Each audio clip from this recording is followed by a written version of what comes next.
Hello मेरे प्यारे बच्चों, कैसे हो? बढ़िया होगे और उम्मीद करते हैं पढ़ाई भी ठीक ठाक चल रही होगी। और हम आपको आज एक बहुत ही अच्छा चैप्टर बता रहे हैं, कुछ क्वेश्चंस विद्युत चुंबकीय प्रेरण पाठ से। और इससे पहले कि हम आपको क्वेश्चन कराएं आपसे, हाँ तो बच्चों, आपको आज जो प्रश्न बता रहे हैं वो स्वप्रेरण का है। स्वप्रेरण बहुत ही इस चैप्टर से स्वप्रेरण, अन्योन्य प्रेरण और स्वप्रेरण के कुछ डेरिवेशन दो डेरिवेशन है, एक वृत्ताकार धारावाही कुंडली और एक लंबी सीधी प्रणालिका। हमेशा ही ये प्रश्न ऐसे पूछा जाता है कि स्वप्रेरण की परिभाषा बताइए और स्वप्रेरण गुणांक को समझाइए। तो एक तो ऐसे प्रश्न हो गया जो 2 नंबर में रहेगा, और एक प्रश्न ऐसे रहता है कि स्वप्रेरण गुणांक क्या है, वृत्ताकार कुंडली के लिए स्वप्रेरण गुणांक बताइए। तो आज हम आपके लिए जो प्रश्न करा रहे हैं वो स्वप्रेरण का है, उससे पूरा रिलेटेड जितनी भी बातें हैं। जैसे ये जो कुंडली है, इस कुंडली में हम धारा के मान में परिवर्तन करें। क्या लिखा है? यदि किसी कुंडली, ये वाली कुंडली हो गई, यदि किसी कुंडली में प्रवाहित धारा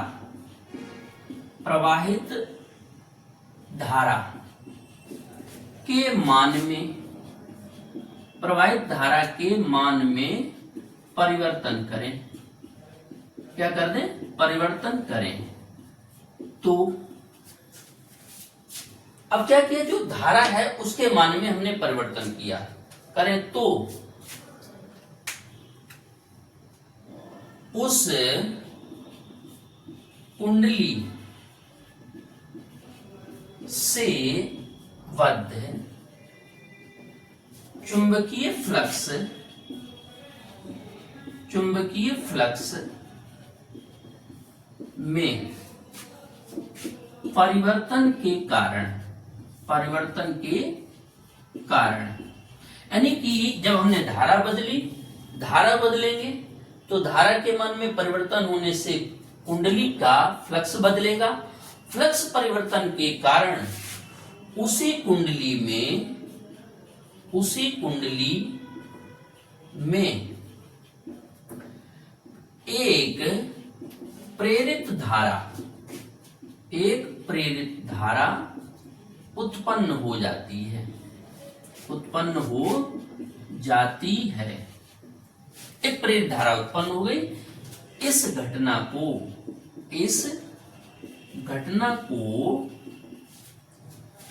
स्वप्रेरण कहते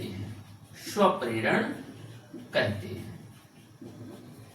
तो ये तो आपकी परिभाषा हो गई, स्वप्रेरण कहते हैं इस घटना को। और मुख्य बात क्या है?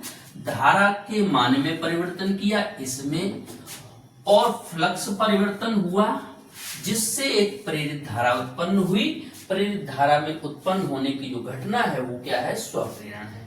इसी से जुड़ी हुई एक हेडिंग हो जाएगी स्वप्रेरण गुणांक। अब जो कुंडली है उसमें कुछ फेरे रहे होंगे, तो हमने लिख दिया, माना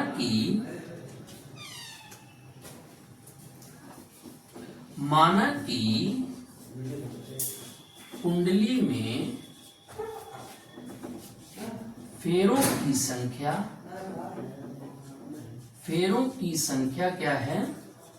n है। और प्रवाहित धारा क्या है?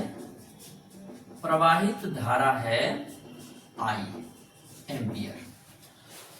तो हम इसके जो स्वप्रेरण गुणांक क्या कहता है? किसी कुंडली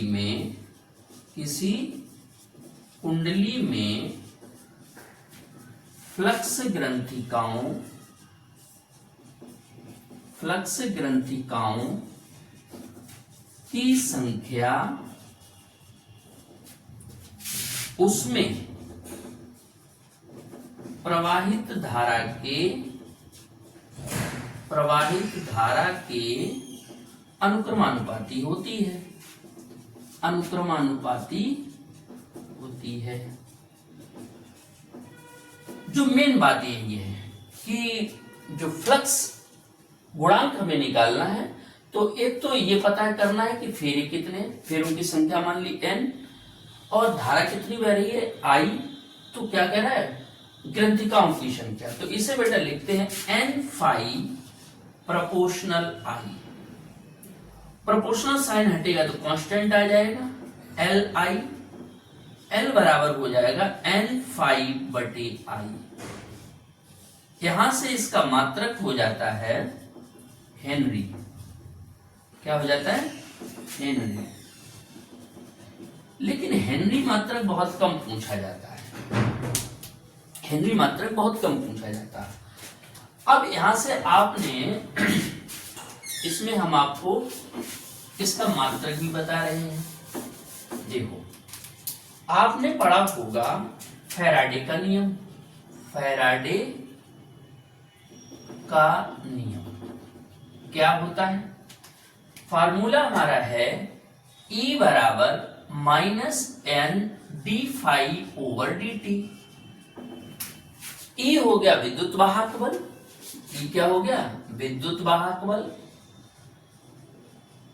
n फेरों की संख्या। इसे हम लोग ऐसे लिख सकते हैं E बराबर -d over dt n phi, और n फाई की वैल्यू हमारे पास है, तो ये हो जाएगा E बराबर -d over dt L I, E बराबर -L di ओवर dt। तो आपने जब पढ़ा है, माइनस चिन्ह केवल यहाँ परिवर्तन को शो करता है कि फ्लक्स में परिवर्तन हुआ है। अब यहां से हमें L निकालना है, तो L बराबर हो जाएगा -E di ओवर dt, और ये लिखा जा सकता है E dt बटे di। यहां से इसका मात्रक लिखा जाएगा, E विद्युत वाहक बल है, यानी कि मात्रक हो गया वोल्ट, T समय है सेकेंड, और ये हो जाएगा एम्पियर।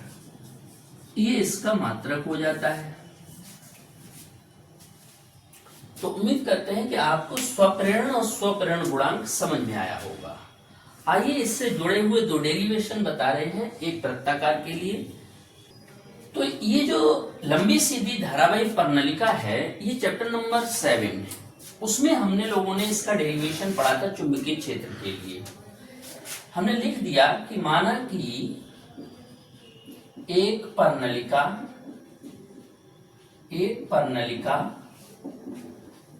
जिसकी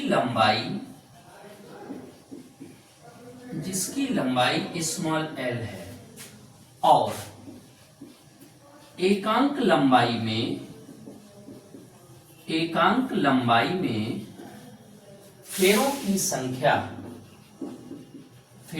संख्या स्मॉल n है। एकांक लंबाई मतलब 1 मीटर की लंबाई के लिए बात हो रही है, और प्रत्येक फेरे से प्रवाहित धारा हमने मान ली I है। तो ये तो इसकी बेसिक बात होगी। अब हम ये जानना चाहते हैं पहली बात तो कि एकांक लंबाई में फेरों की संख्या क्या होगी। एकांक लंबाई में फेरे, तो ये स्मॉल n होता है। टोटल फेरे अगर n है और उसमें लंबाई का लगा दो भाग, तो ये हो जाएगा स्मॉल n की वैल्यू। प्रणालिका के भीतर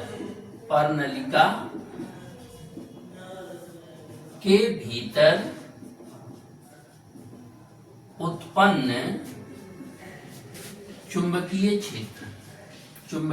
क्षेत्र B बराबर μ0 Ni फार्मूला है, B बराबर μ0 Ni, और यहां से क्या किया, स्मॉल n की वैल्यू लिख दी μ0 n बटे L इंटू I। हमें भी चुंबकीय क्षेत्र पता चल गया कि जो प्रणालिका है उसके चारों ओर जो चुंबकीय क्षेत्र है, या यूं कहें उसके भीतर, वो इतना है। अब हम ये जानना चाहते हैं कि उससे फ्लक्स कितना गुजरेगा। तो क्या कह दीजिए, गुजरने वाला चुंबकीय फ्लक्स फाई बराबर VA, V की वैल्यू उठा के यहां लिख दीजिए, तो फाई बराबर हो जाएगा μ0 NI/L इंटू A। ये हमारा बन गया फ्लक्स। अब हम लोगों को तो निकालना है, तो क्या कह देंगे, पर्णलिका से गुजरने वाला, या ऐसे कह देते हैं, जब हमें फाई पता चल गया है, फाई मालूम है, तो क्या कह दो, स्वप्रेरण गुणांक की परिभाषा से। अब स्वप्रेरण गुणांक की जो परिभाषा है वो ये है, L बराबर N फाई बटे I, और फाई की वैल्यू मालूम है, तो N बटे I और इंटू में ये हो जाएगा μ0 NI/L इंटू A। I से I खत्म हो गया,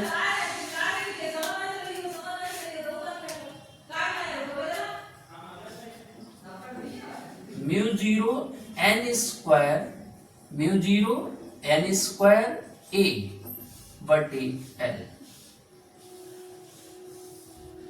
और अगर A बराबर लिख सकते हैं, अगर जो क्षेत्रफल दिया जाए उसके हिसाब से, ये बहुत अच्छा डेरिवेशन है, सरल है। नंबर 1, फेरों की संख्या पता कर ली, स्मॉल n की वैल्यू क्या है। चैप्टर नंबर 7 में पर्णलिका का जो डेरिवेशन था, चुंबकीय क्षेत्र का फार्मूला है μ0 10I, n की वैल्यू लिख दी। आपको भी पता चलेगा कि जब चुंबकीय क्षेत्र उत्पन्न हो गया तो हमें, चुंबकीय क्षेत्र का मतलब है बलरेखाओं की संख्या, बलरेखाएं क्या होती है, फ्लक्स होता है, तो फ्लक्स का फार्मूला लगा दिया, फाई बराबर VA, V की वैल्यू उठा के रख दी, फ्लक्स फाई पता चलेगा, प्रेरण गुणांक की परिभाषा है L बराबर N फाई बटे I, फाई की वैल्यू उठा के रख दी, डेरिवेशन हो गया। आइए चलते हैं दूसरे प्रश्न की ओर, वृत्ताकार कुंडली के लिए।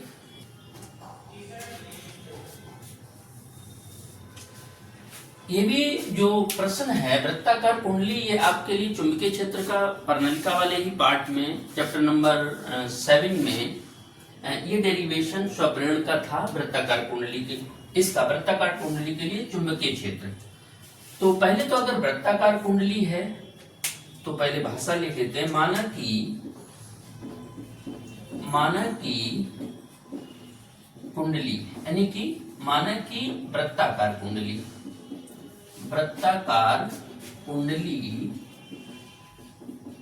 की त्रिज्या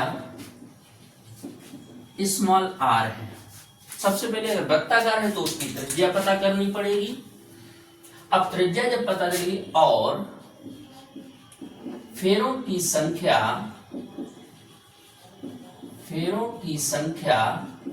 कैपिटल N है, फेरे भी पता कर लिए कि कई सारे फेरे हैं, और प्रवाहित धारा I है। धारा कितनी है, I। अब बेटा फिर वैसे ही डेरिवेशन की, पहले तो हमें वृत्ताकार के लिए चुंबकीय क्षेत्र निकालना है, तो क्या लिख दीजिए, वृत्ताकार कुंडली के केंद्र पर उत्पन्न चुंबकीय क्षेत्र, और चुंबकीय क्षेत्र का फार्मूला है V बराबर μ0/2 NI/R। फेरे की संख्या है, I/R होता है, फेरे हैं तो फेरे ले लिए गए। अब जब चुंबकीय क्षेत्र मालूम हो गया तो चुंबकीय क्षेत्र के लिए अब हम क्या करेंगे, फ्लक्स पता कर लें। अतः गुजरने वाला चुंबकीय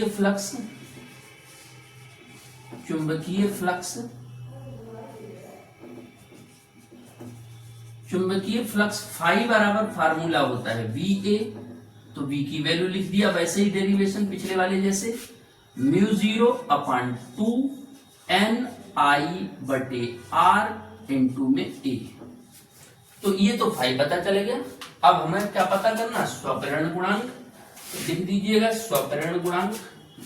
स्वप्रेरण गुणांक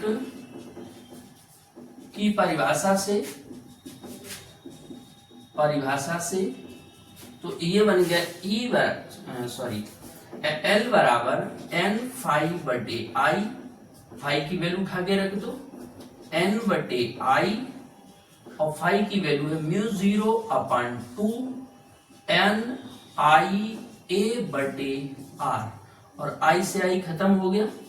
ई बराबर एल बराबर म्यू 0 अपॉन 2 एन स्क्वायर बटे आर इंटू ए। अगर चाहो तो ए का मान ना दिया जाए, त्रिज्या दी गई तो निकाल भी सकते हैं। एल बराबर mu 0 upon 2 N square pi R square बटे आर, आर से आर एक कट जाएगा, जो आंसर आ जाएगा उसी के हिसाब से हम इसको लिख सकते हैं। जैसे अगर आर काट दें तो ये क्या बच जाएगा, आर के पदम एल बराबर mu 0 upon 2 N square pi R, ये डेरिवेशन इसका हो गया। दो में से एक के आने के चांस रहेंगे। बहुत ही सुंदर डेरिवेशन है। ये लगता तो एक ऐसा प्रतीत होता है कि ये थ्योरी का क्वेश्चन है कि तांबे के एल लंबाई का एक तांबे की छड़ है, बीच चुंबकीय क्षेत्र की जो तीव्रता है उसमें ओमेगा कोणीय वेग से एक सिरे के परिता घुमाया जाता है, तो विद्युत वाहक बल का मान कितना होगा। विद्युत वाहक बल का मान ज्ञात करना है, ये हमारा प्रश्न है, करना है। फिर से समझ लें, इसी पार्ट से बहुत ही सुंदर डेरिवेशन है तो ये डेरिवेशन है तो एक तरीके से न्यूमेरिकल भी कह सकते हैं, लेकिन पढ़ने से कोई बच्चा अगर तैयारी नहीं है तो ज्यादातर बच्चों को मैंने देखा कि वो क्या करते हैं कि इसमें लंबी चौड़ी भाषा लिख देंगे और बाद में हो गया। ऐसा नहीं है, ये डेरिवेशन है, बहुत सरल डेरिवेशन है। देखो, एक तो हमने क्या किया, चुंबकीय क्षेत्र उत्पन्न कर लिया। ये देखो, मान लीजिए मैंने चुंबकीय क्षेत्र बना लिया ऐसे, एक रफली डायग्राम टाइप से आपको समझ में आ जाए, इसलिए ये चुंबकीय क्षेत्र है।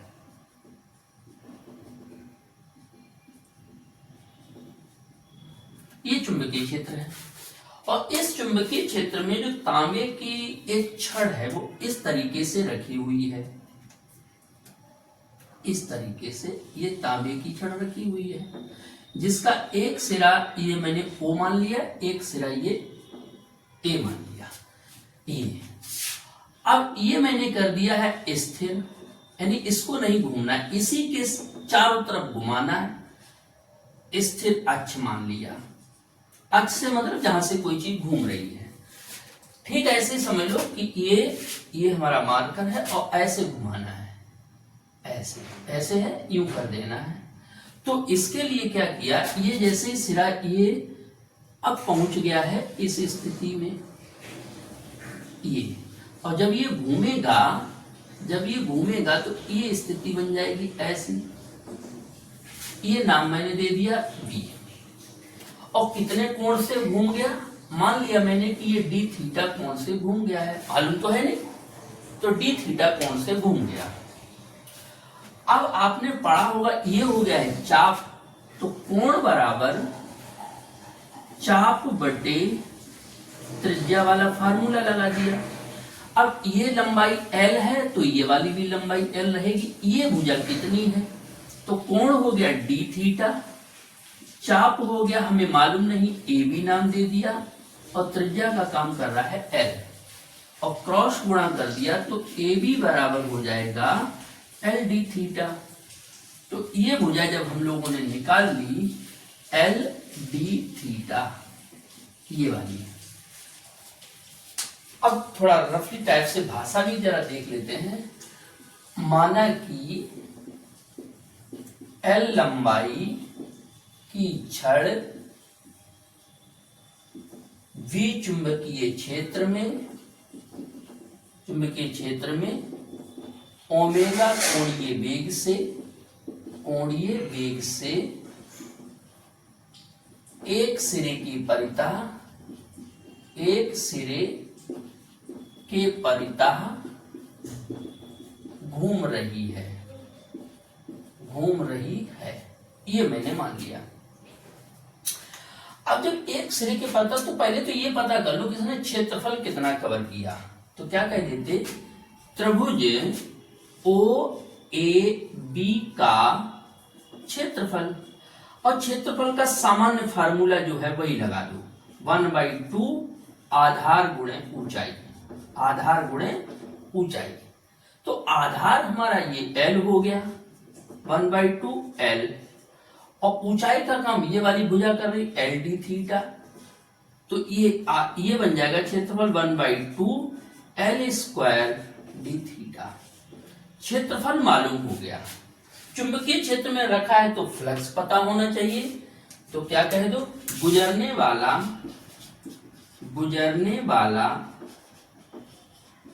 चुंबकीय फ्लक्स। तो ये फाई बराबर हो जाएगा VA। अब A की वैल्यू मालूम है, तो फाई बराबर V और A की जगह आ जाएगा 1/2 L स्क्वायर D थीटा। ये हमने चुंबकीय फ्लक्स निकाल लिया। और हमें निकालना है प्रेरित विद्युत वाहक बल। तब क्या किया, फैराडे का नियम लगा दिया। क्या लिख देंगे, फैराडे के नियम से फैराडे का नियम है E बराबर d फाई ओवर dt। अब फाई की वैल्यू हमने यहां से क्या किया, ये वैल्यू लिख दी। तो d ओवर dt, और इस v की फाई की वैल्यू हो गई 1/2 v L square d theta. अब परिवर्तन किसमें हो रहा है, कोण में।